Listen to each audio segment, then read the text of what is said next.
Hello, everyone. Welcome back from lunch. I will try to make this talk entertaining to avoid the post-lunch come down. My name is Ben. Welcome to my talk.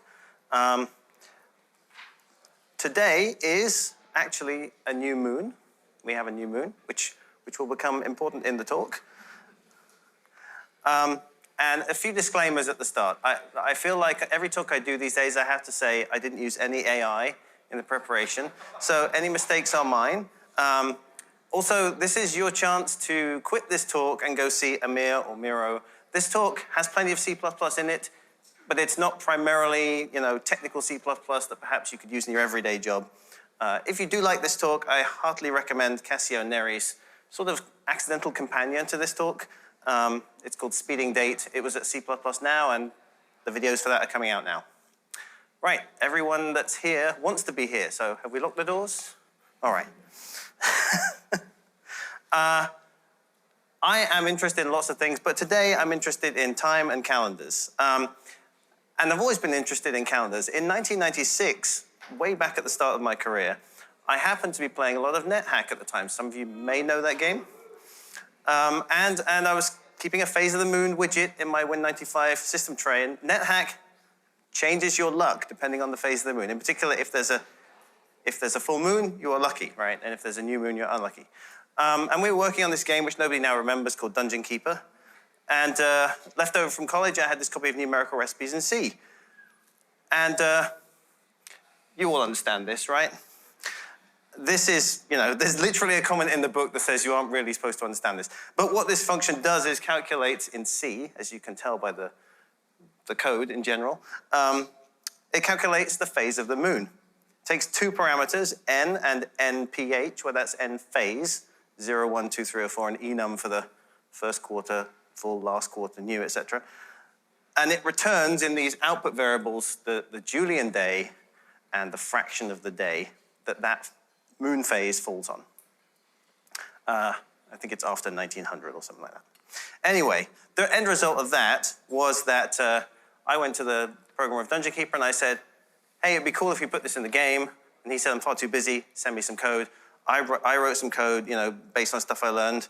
And the game has a special level when you have a full moon in the sky. So that was kind of way back when, how I started already geeking out about dates. So let's go through a bit of a refresher on Chrono. I'm sure many of you have seen this talk. If you haven't, I heartily recommend it. Chrono, of course, gives us durations, strongly typed durations, lengths of time. And in 20, we get a few more. In 11, we got nanoseconds through hours. And in 20, we also get days, weeks, months, and years. All of these under the hood, you can basically intuit as using a signed int64. And they cover a range of time. The odd one of these is months. It's a kind of averaged month, which I think is useful in some financial calculations, like calculating tax brackets and things like that. That gets that kind of use. The others are, we know those durations. And of course, we get time point, a point in time, right?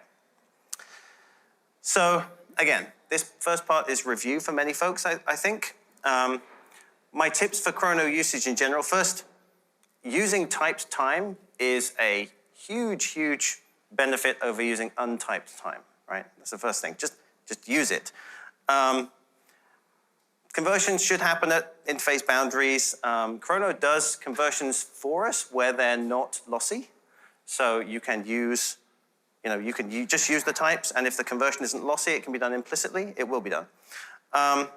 And this eliminates whole classes of bugs. Number of times I've accidentally passed milliseconds to a function expecting seconds and then wondered why the debugger just hung, right? But two specific things I want to call out that I don't see a lot of code bases that I work in using. Firstly, as humans, secondly, firstly, making your own clock is sometimes useful. I did this technique when I worked on network games, and I had to have a server and a client. And rather than doing something more complicated, on the client, I made a server clock, right? Making a clock, you just need these type defs, and you need a function now, right? Most of these type defs just are a boilerplate and fall out from the rep, which is probably int64t, right?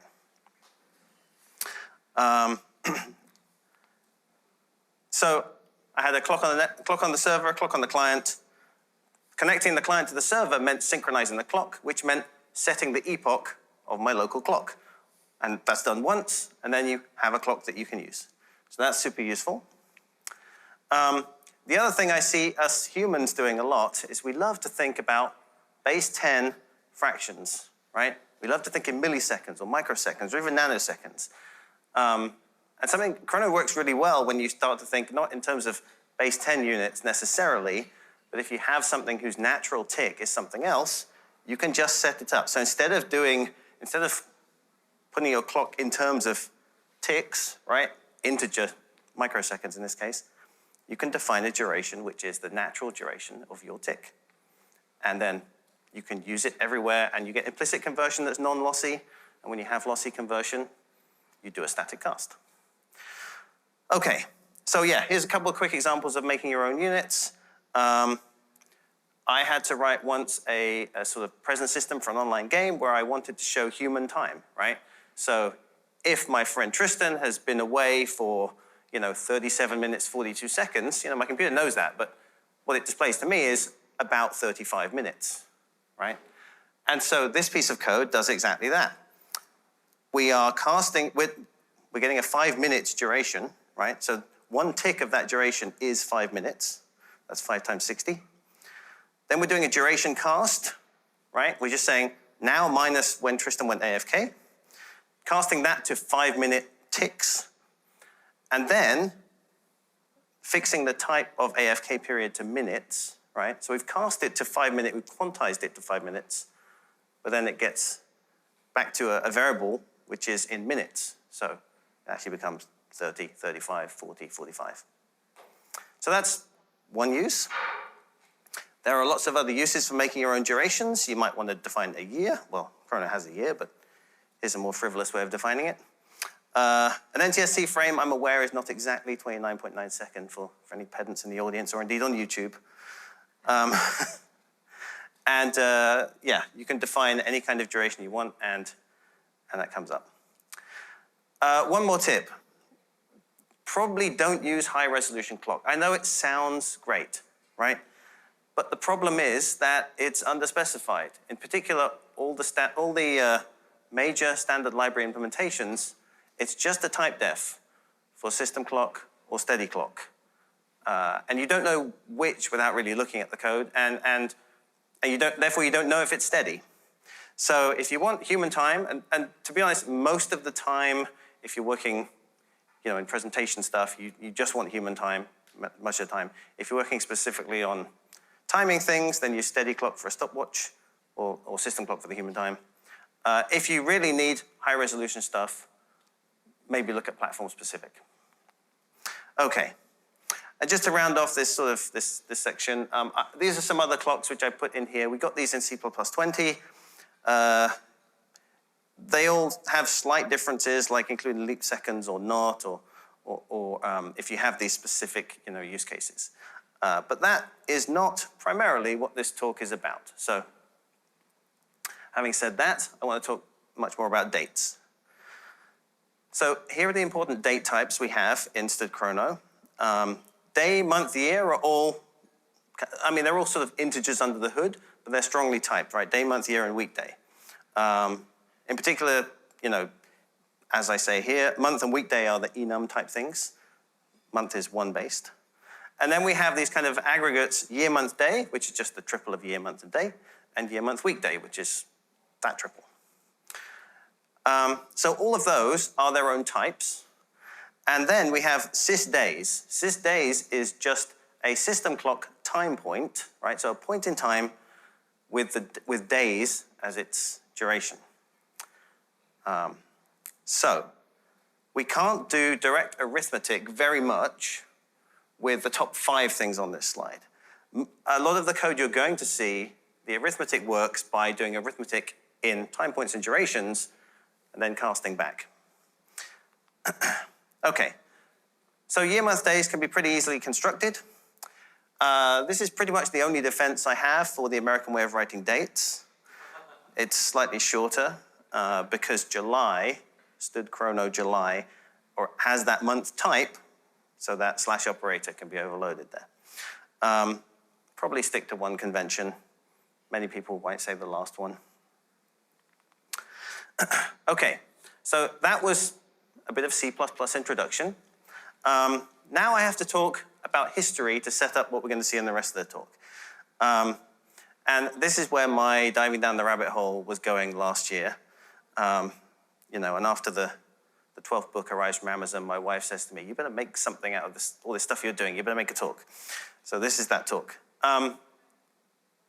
It's not really a overstatement to say much mathematical progress in the West before about 1600 was driven by figuring out the date of Easter.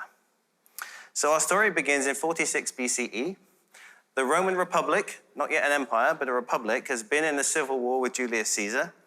Julius Caesar returns home as a conquering general. He's had campaigns in North Africa, Asia Minor, etc. And the Roman Senate says, hey, we like you. You can be, you know what? You can be the guy for a while. And previously, like nobody was the guy for that long, anywhere near that long. So, and the calendar at this point was in the shambles because the Roman Republic calendar was evolved from a lunar calendar, right? It basically had alternating short and long days, months rather. A year was 355 days in that Roman calendar. And it was the job of the Pontifex Maximus, who happened to be Julius Caesar and had been otherwise busy, to insert intercalary months after actually cutting off the end of February, as we'll see, but in between February and March, in order to bring the year back in line with the seasons. But by 46 BCE, it was about 3 months adrift. So this is what the calendar looked like. You can see it's, you know, the months are where we get our months names, apart from quintilis and sextilis at that time. And you can see they had 31, 29, 31, 29. The reason they didn't have 30 apparently was that odd numbers were more auspicious than even numbers. And you'll note that February has a lot of dotted days at the end, not just like a leap day that we might think. So we'll come to that too. So yes, a few quick facts. Quintilis and Sextilis changed their names, as you may know, after Julius Caesar's assassination in 44 BCE, and then Sextilis for Augustus, because, I don't know, he had an ego. So, Julius Caesar comes home from campaign, decides to reform the calendar. He had a friend, Sosigenes of Alexandria, who knew about the Egyptian calendar, which was really a very sensible calendar. It had 30-day months, 12 of them, and then just like 5 off days at the end of the year. That'd be great. I'd like that system still, actually. Like, we get 5 days spare at the end of the year. Anyway, so they took those 30 months and they scattered around the other 5 days to make basically the calendar we know today. And they corrected the year lining up with the seasons. So 446 BCE had 445 days, making it the longest year in Western history by most trivia questions. And so, you know, this is the calendar that we have today, basically. And there we are. Notice February still has that dotted line day, not where you might expect it. Not the 29th, but the 23rd. And maybe some of you know, but some are wondering why I've colored certain days. Well, to the ancient Romans, this was how they reckoned the date, right? By these red-letter days, if you like, on the month. The first of which is the calends. First of the month, calends. The nones is the next one, the ones in blue here, and the ides in green. And you probably heard the ides of March. It's the 15th of March. Most months, the ides was the 13th. The nones was Nones being cognate with 9 was 9 days before the 13th. So typically the 5th, but March, July, October, May were otherwise. So here's what that looks like. Okay. Ides of March, the 15th. Nones of March, the 7th. 9 days before. But in ancient Rome, they reckoned things by inclusive counting. So, that's weird today, but that's how it was. So how you say the date in Roman is you say AD, ante diem, before the day. Then you say the number of days before, inclusive, and then you say whichever red letter day it is, the Ides of March. Day before is pretty but otherwise that's the rule. The leap years, so here's why the 23rd was weird. Because February was where they put the intercalary month, and they used to chop off everything after the 23rd, basically. So it works the same, except that the leap day is now the 24th, and they call it the second 6th calends of March. 23rd is the 6th calends of March, and the 24th is the second 6th calends of March. So it's strange. Anyway, because after the calendar reform and Julius Caesar instituted leap years every 4 years and then died, they understood, because they were used to counting inclusively, they were like, right, we'll do leap years every 3 years then, because that's what we meant, in our modern speak. And then they started screwing it up, and Augustus had to fix it. So anyway, all this to say that Std Chrono is Gregorian calendar-centric, and if you need to do Julian calendar calculations, it's fiddly. So anyway, now we come to the meat of the talk, which is the Computus. So Computus is a word that's used in general to mean calendrical calculations. And sometimes the Computus in particular means calculating Easter. So why is it important to calculate Easter? Well, imagine you're a very early Christian. Well, you might live near some Jewish folks, and you could ask your local rabbi when Passover is, and then you'd know when Easter is. But, the Roman Empire gets larger, Christianity spreads. People might be celebrating Easter on the wrong day. Why is that bad? Well, when you've got Vikings, Vandals, and Goths knocking down your door, and failed crops, and famines, and pre-medical science, your immortal soul is important to safeguard. You need to celebrate Easter on the right day. And you can't exactly get a letter from the Pope telling you. It's difficult when the Roman Empire is so large. So at this point, we have to acknowledge the existence of the moon. Now, any calendar has to solve basic problems. And the basic problem is that the time the Earth takes to rotate, and the time the Earth takes to go around the sun, and the time the moon takes to go around the Earth are all incommensurate, right? They don't line up with each other. They're not integral multiples. And pretty much you need to count days, because all life on Earth pretty much works in terms of days, So, the early Christian church did this at the First Council of Nicaea in 325 CE. They decided, we've got to fix this Easter problem. So they're like, okay, we're going to define Easter. Easter is going to be the first Sunday strictly after the first full moon on or after the vernal equinox. And we're going to define the vernal equinox as the 21st of March, right? Now, we know today that the vernal equinox shifts around a bit over a couple of day period, but no, they said, definition, 21st of March is the vernal equinox, that's it. Well, now, we need to figure out when the full moon is. Now, the moon goes around the Earth every month. When you measure it against the background of the stars, it's 27.3 days, right? So the time it takes the moon to get to the same place in the sky as measured by the stars, which comparatively are fixed. That's the sidereal period. But of course, in that time, in that month, the Earth has moved on around the sun, and the phase of the moon is not the same, therefore, right? So to wait for the same phase of the moon, it's 29.5 days-ish. Okay? So on with this information, of course, which was known since antiquity, the early Christian church had a go, and various people wrote down Paschal tables, right, tables for Easter. Probably the last guy to do it fairly well was Dionysius Exiguus. He was also the guy who fixed year 1 for us, wrongly, but that's okay. And he produced these Paschal tables, so for the next however many years, when Easter was going to be. But this at this time was still iffy, right? Different factions of the church still calculated Easter in different ways.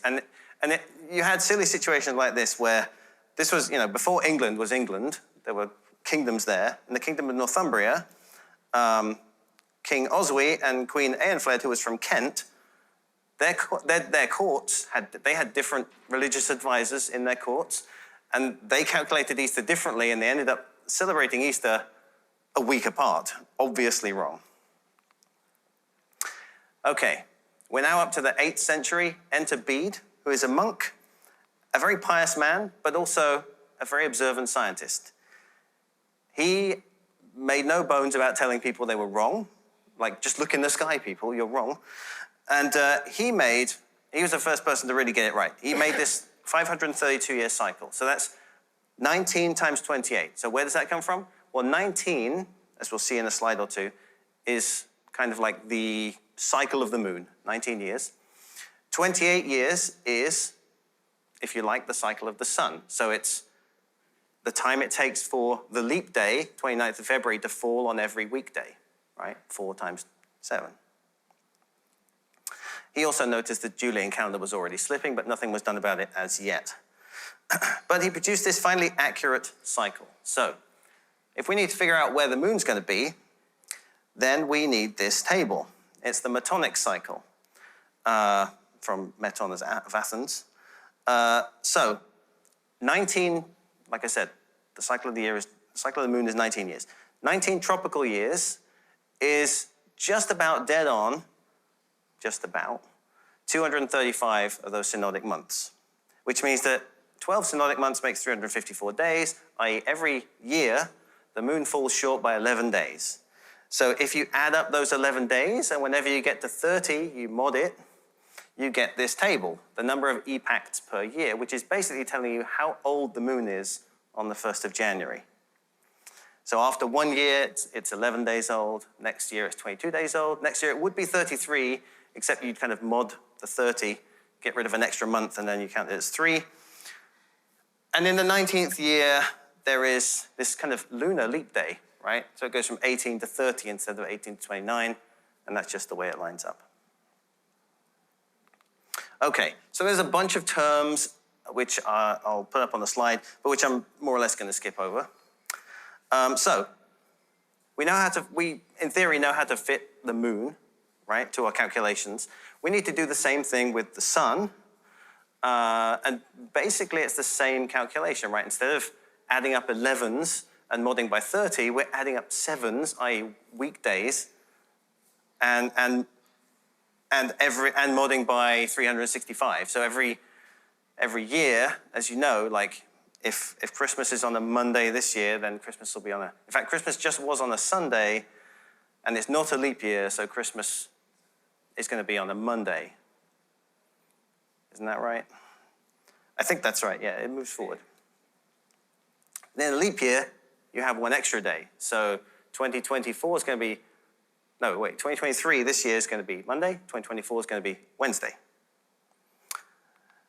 So finally, we have something resembling an algorithm. So first of all, we need to figure out which year of the Metonic cycle we're in, that 19-year cycle. And that's pretty much just means modding by 19, modding the year by 19 and adding on there's lots of places where we add on what seem like magic numbers just to align where we're actually counting the years from to give us the right basis. And then you need to know when is the full moon for Easter going to be, which is the 14th Paschal moon. 14th because the 0th is the new moon, right, and the 14th is therefore the full moon. In some years that's March, in other years that's April of those 19, but you can have a really small table to keep that once you figure that out. Then you do the number of epochs, that's the 11s that we're counting up, and then the number of concurrents, that's the 7s, that's like the sun's version of the epochs, solar epochs, if you like. All right, so getting back to C++, all of that is fairly easy to code up. The Metonic year, like I said, you just mod by 19. And here's a tip. If you ever see a function, you don't know what it does, but the first thing it does is mod by 19, almost certainly it's something to do with the moon. I don't know of any other mod by 19s that crop up regularly. Then we figure out if that year's in March, if the full moon that year is in March, that is. And then there's the epact, so we're adding 11 and modding by 30.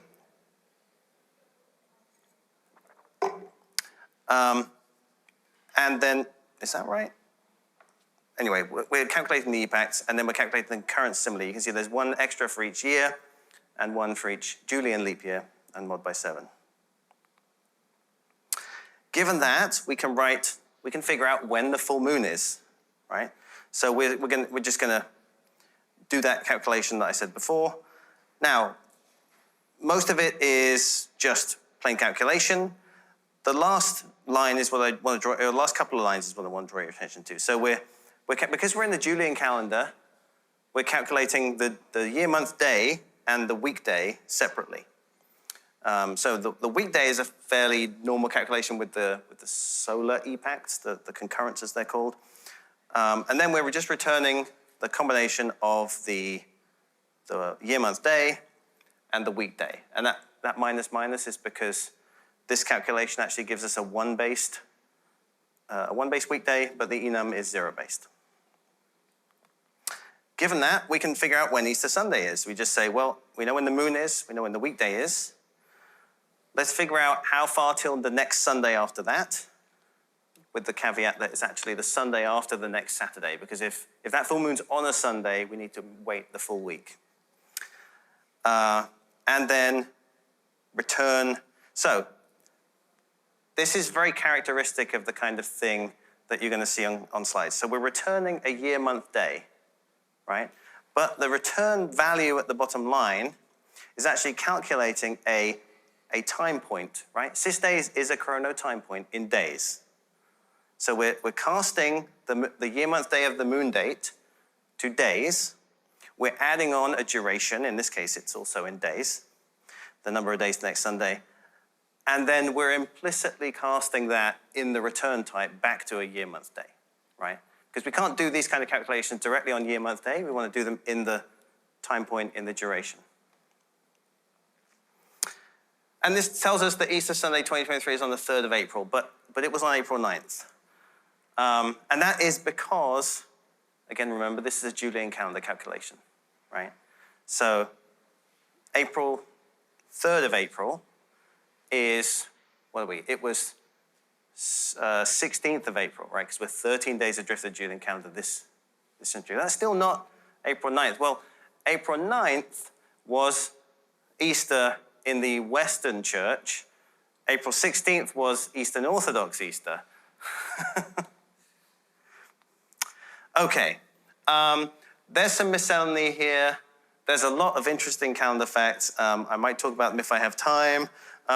New Year's Day in history was, at least in England, 25th of March, between 1155 and 1752. It was 25th of March. Why was that? Well, here is Bede's reckoning, directly from his book. And his reckoning, because he was a monk, he comes from Genesis. So the reasoning goes like this. Well, God divided the light from the dark. We assume that means he divided them evenly. So that means that was the equinox, right? 21st of March. But in Genesis, he didn't actually make the sun and the moon until day 4. So the first dawn, therefore, was on March 25th. Again, this is Bede's reckoning, you know. It's sort of back reckoning. So that's why, you know, first of the year is March 25th, because that was in Genesis when we reckon the first dawn was. Bede also tells us the Old English month names, which are just here as a footnote. We're currently in after Litha, which is July. In the Old English months, again, they had a system where they intercalated months when needed in between June and July. So they had like the month of three Litha, I think they called it, in between after Litha and Erelitha. Okay, then a new character crops up in the story.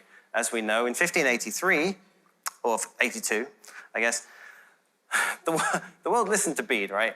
At least Catholic countries in Europe did. So, as we probably know, Pope Gregory instituted this reform. which means that we don't get leap years every 4 years. If it's a century year, then we'd have every 400 years. So we needed a new Easter algorithm, and it was devised by Lilius and Clavius. And this is what it looks like. And this is what you find when you go look on Wikipedia, right? The variable names, I make no apology for, they're not my variable names. But given what I've told you, we can start to decode this algorithm, even without the variable names. Obviously, we've got that mod by 19 in there. That's the Metonic cycle year. Then we've got a century calculation. Then that 3/4 with the century is the Julian to Gregorian calendar correction, right? Because for every 4 leap years on the centuries, you get 3 leap years which aren't 3 centuries which aren't leap years in the Gregorian calendar. Line D takes a little bit more understanding, but basically, remember I said like 19 solar years are 235 lunar months, almost. They're 2 hours short, right? Or is it 2 hours long? Anyway, the correction amounts to 8 days in 25 centuries. That's what that line D is. And then after that, we just have pretty much, you can see F is our familiar. We're doing 11, the 11 multiple of A. That's the Metonic days. That's the epochs. Then we're modding by 30. And the other stuff in there is just magic numbers to make it line up with where we're actually counting today, right? And then again, characteristically at the bottom, you see we're doing a calculation in terms of cis days, and we're returning the year, month, day. That's an implicit cast. Okay, this algorithm happens to be based on March 1st, which is why we have our base as March 1st. Okay, this was a messy time. So all the Catholic countries said, yay, let's adopt the Gregorian calendar. And all the Protestants and Lutherans said, we don't think so, no. Some Christians thought that Easter must not coincide with Passover because they want to be different from Jewish people. There were a lot of people who thought strange things. In Britain, the switch to the calendar happened in the 1750s, making 1751 the shortest year, because remember, New Year's was March the 25th, and it ended on December 31st. They did a whole kind of calendar roll-up law where they said, we're going to switch to the Gregorian calendar, and we're going to make New Year 1st of January at the same time. Reports of rioting are probably overstated, but, they did have to write this law fairly carefully, and they had several things where they had to amend it, because, of course, you can't just change the calendar, because then you have people saying, well, I'm not having my landlord charging me a month's rent for only 20 days or whatever. And the Treasury is saying, well, we're not having people paying too little tax. They've got to pay the right amount of tax. So they had to do it pretty carefully. Now, in some countries, they didn't switch to the new calendar until the 20th century, in particular Eastern Europe and Russia, and the Eastern churches, but they did agree some reforms in May 1923. Interestingly, and this was news to me when I researched this, they're basically on the Gregorian calendar, except even today, their leap year calculation is different. They don't say every 400 years. They say in every 900-year span, if it ends in 200 or 600, that's a leap year, which doesn't give us any divergence for a few hundred years yet, so it's okay, but it is technically different. Okay, also because of this, if you're calculating this period, it's just messy. Some dates don't exist. Like I said, there was no period from January to March in 1751 because the year started, January 24th of March, 1750. The next day was 25th of March, 1751, because that's when the year started, and then ended on 31st. And then days in September got skipped.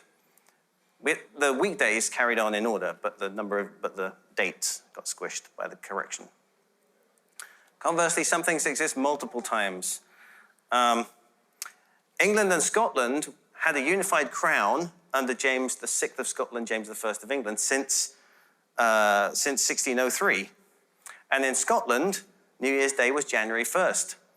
But in England, it wasn't New Year's Day until 1752. And so even though the crowns were unified, and indeed the countries were unified in 1707, depending on where you're looking in the historical rolls, the dates are different. The same day has a different date. So good luck with that. Yeah, here's just a thing which remains with us today, right? If you've paid taxes in the UK, you know that the tax year starts on the 6th of April. So why is that? Well, New Year's Day was the 25th of March.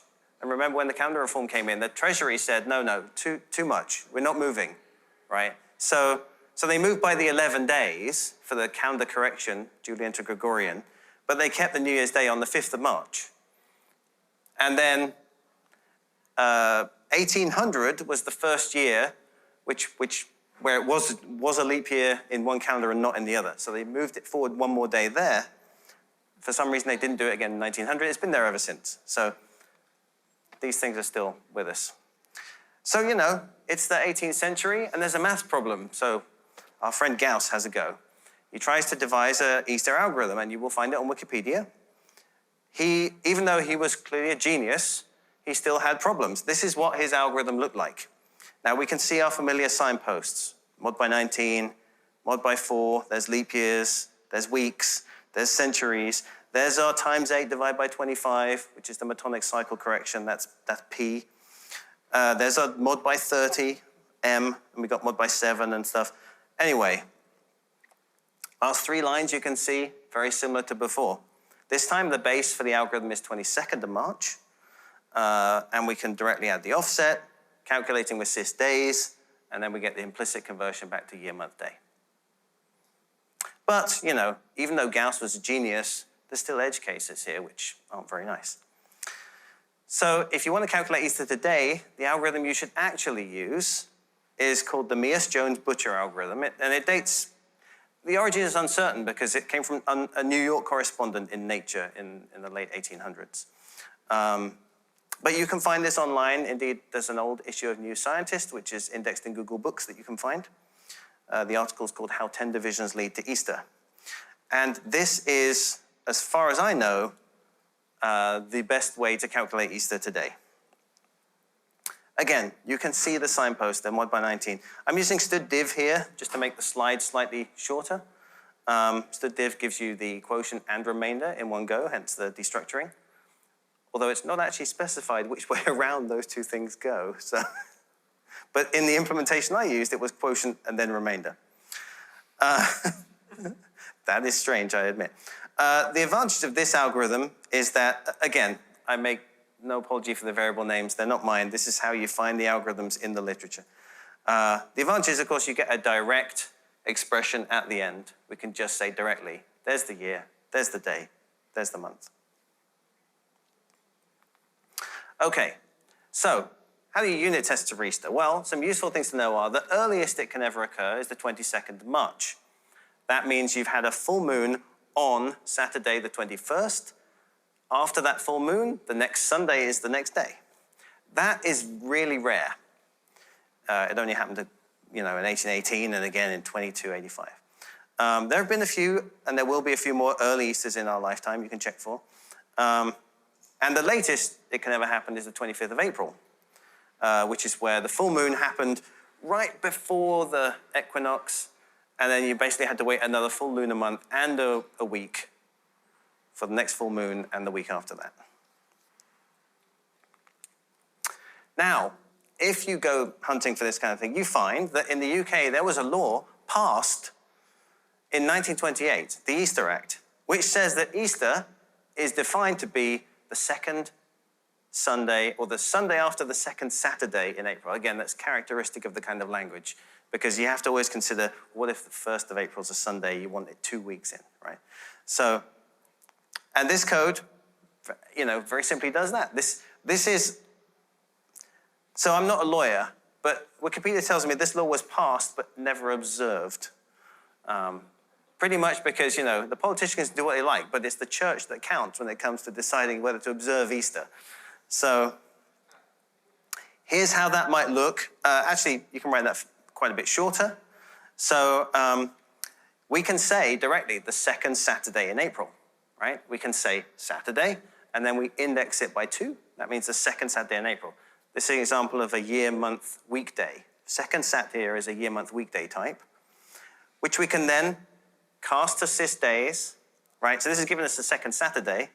If we cast it to sys days and increment that by a day, and then implicitly cast back to year, month, day on the return type, that gives us Easter by the Easter Act. I don't know if I'm happy or sad that it wasn't enforced, because it would be even more confusing now if you know, the UK was doing that. But in doing this, I thought, well, maybe there's another way to calculate Easter, right? We're all scientists. We know when there was a known full moon, and we know how long the synodic month is, so maybe we just do a very simple chrono calculation, right? So I look up the first full moon of the 2000s, and it was January 21st at 4:40 a.m. That's a time point, right? That's sys days. And synodic month, this is 2.5 million odd seconds, right? I decided to express it in seconds. That's the time it takes the moon to go around the Earth and come back to the same phase. So we can very easily calculate the age of the moon on March 21st, right? We just say, here's March 21st. I'm going to do a calculation with it, so that's sys days. I'm going to find out how long since the first full moon of 2000 and divide it by the synodic month, right? That'll tell me the age of the moon on March 21st. Now, age of the moon is based on new moon to new moon, but it's the same thing, you know, the same time period between full moon and full moon, so I can just use it directly. With a small calculation if it's negative, you know, that sort of thing. And I can just say, how long till it becomes full? Well, that's just the whole synodic month minus the age of the moon at the moment on that March 21st. And then I do that time point cast, right? Because time to full is actually going to be in seconds, because I said the synodic month was in seconds. But I'm casting it to days. That's going to tell me when Easter is, right? Or, sorry, when the Paschal full moon is.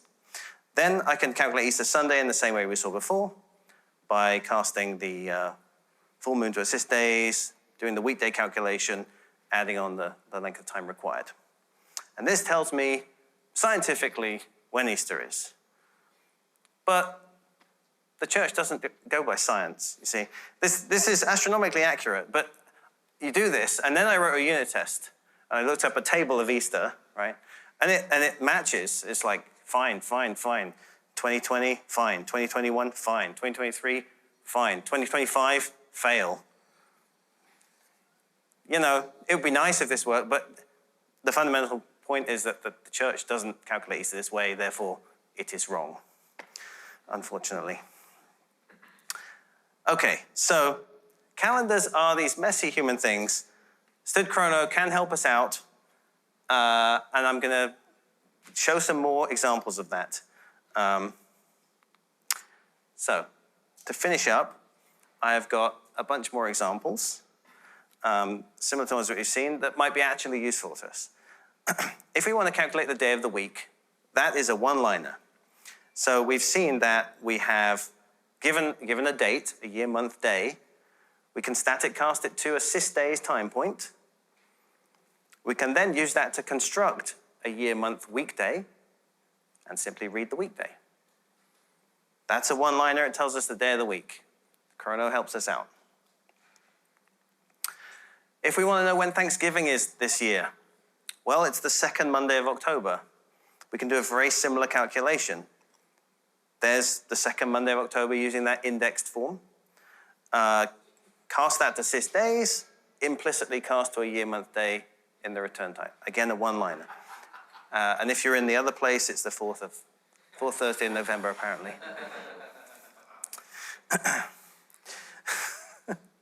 Oh, I forgot that I put that on the slide. I change my talks when I come to Canada. If you want to do something more mundane, like figure out when I need to get a refill on my prescription, well, if I had surgery on the Ides of March, which unfortunately, I tried to convince my doctor, but my medication period is I take a pill every 6 hours, right? So there's 60 times 60 times 6 hours. I've got 30 pills in my prescription. When am I going to take my last pill? Well, I just need to again, I got the sys days for the surgery date, and I add on the medication period of the number of pills. Now I can cast that back to a day, and I can figure out when I need to go to the pharmacist. I originally gave this talk, my meetup for historical reasons is called the North Denver Metro Area C++ meetup, or was, implying that there are multiple meetups in the Denver metro area. There's only one, in fact. But, you know, were there a South one, our one meets on the first Thursday of the month, our mortal enemies in the South meet on the last Thursday of the month. This is another example of using that index, but not with a number, but just to say, I want the last Thursday, right? So you can say that too in Chrono. And again, very characteristically, casting through sys days and returning the year, month, day, implicitly casted back. We can ask when Advent starts. Now, Advent starts, it's the fourth Sunday before Christmas, right? But the reason I put this up on the slide in this particular form is that you always need to be careful when you're doing date calculations. You always need to ask the question, well, what if the day falls on that date? Because more often than not, it's specified as the fourth Sunday before Christmas, right?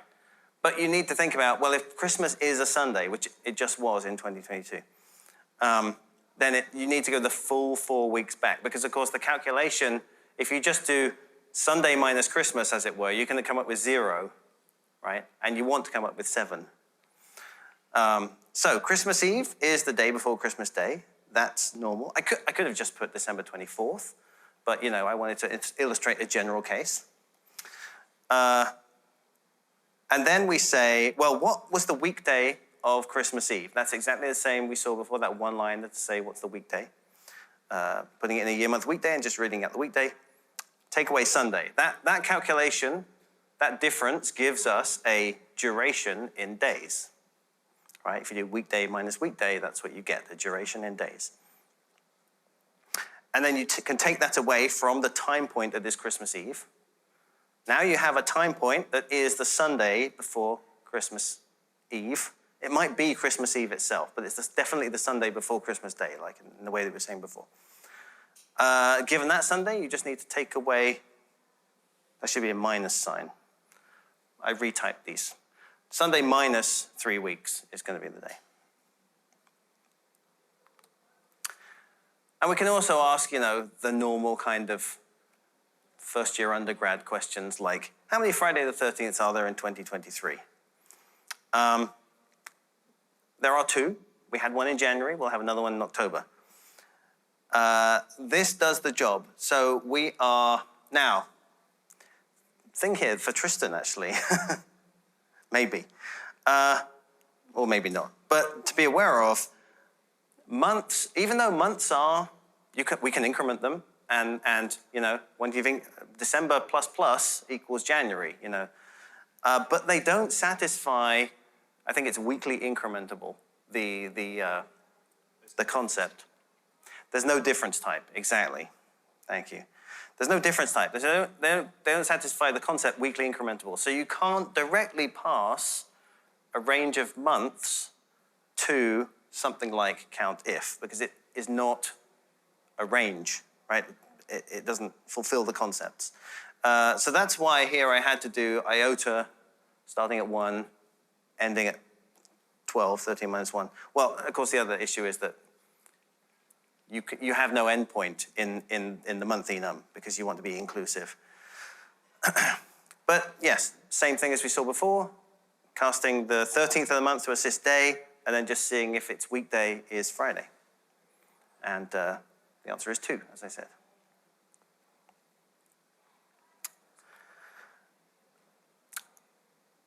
Now, there's one more thing to mention. Adding months to a year, month, day will work and will alter only the month and leaves everything else alone in that triple, right? It just adds to the month part of the triple.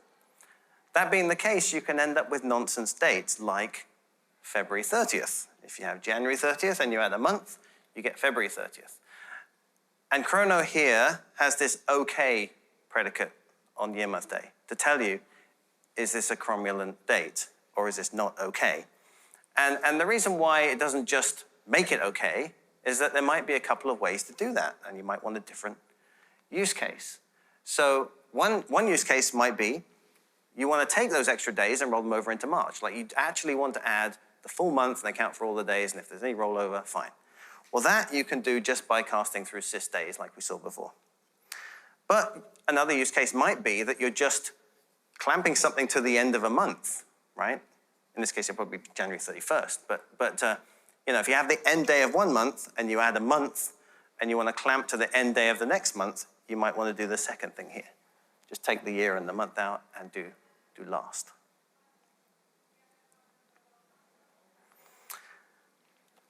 Another aside for you. So February 30th doesn't exist, except, of course it has existed in history. You know it has, because this is calendars. A couple of times, actually. Most famously, some of you might know, when Sweden was switching from the Julian to Gregorian calendar in 1699 rolling into 1700, they decided to do it in a certain way. They decided to basically skip leap years on the 4s for the next 40 years, and therefore bring themselves the 10 days required, or the 11 days required, in line with the calendar. So that was the plan they adopted in 1700. The problem was the King of Sweden was kind of a weak king, and the countries around Sweden decided to gang up on him and get into this big war. And then, so having done that for a couple of times, he decided to back off and decided to return to the Julian calendar, but had to add the days back in. So February 1712 ended up with 30 days in Sweden. And then later on, they did the thing that everyone else was doing. They skipped it all in one go. So, how do we work with stood chrono dates? Well, from everything I've shown and these examples, we can extract some tips. Year, month, day is great. But when you need to do calculations, you are very typically casting to sys days, adding on durations, then casting back. And like you can cast back and forth between year, month, day and sys days, you can cast back and forth between year, month, weekday and sys days as well. So anytime you need the actual weekday. Last is really useful, and the indexing in general, if you have that use case, that's why it's there. Operator slash is a great way to construct these things and pick a consistent usage. And yeah, be really careful with the specs that say, you know, the 3rd Tuesday or the 4th Thursday or whatever it is. Always include in your unit tests, like, well, what happens if that date, if the 1st of the month, for example, is a Tuesday, right? You have to, off by 1 errors are really possible if you don't take care. If you need Julian dates, you're pretty much off standard, but the weekdays were still the same. I mean, we still had 7 days in the week. If you want to, like I say, this talk is like the condensation of me geeking out on this stuff for a year, more than a year. This is about half of the books I have. There's tons of stuff. If you need references, they're all condensed here. There's a handy YouTube playlist and this is the Amazon list of the books, if anyone is interested at all. But in a sense, I did this so you don't have to.